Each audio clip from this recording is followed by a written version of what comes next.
1998 Z3 1.9. So I had a coolant leak and managed to find the culprit, which is this coolant connector. This thing right here. Cheap plastic, nipple broke off into the tube. So, wasn't sure if I could get to it without taking all this stuff, which I know nothing about, off.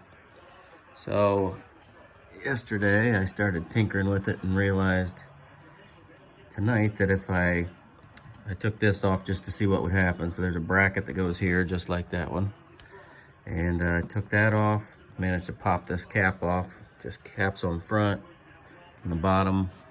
And then down there I pushed, there's some little rubber boots coming through. I pushed a couple of those through. It's not totally free because some of those wires don't know where they go, but it's good enough to get it out of the way. So with that out of the way, the problem is down here. That's where that fitting was. And I didn't take a video beforehand, unfortunately. But now I've just got a rag down there, but it's right down in here.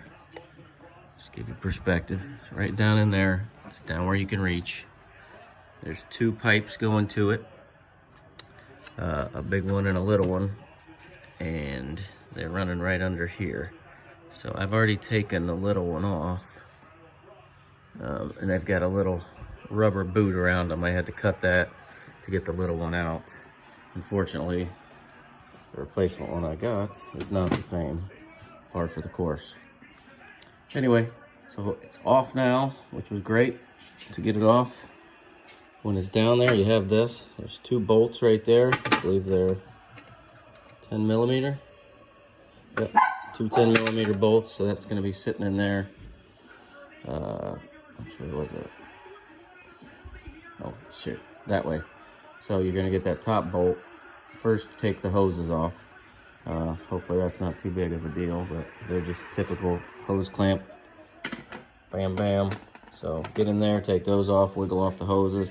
Everything seemed pretty damn loose, honestly.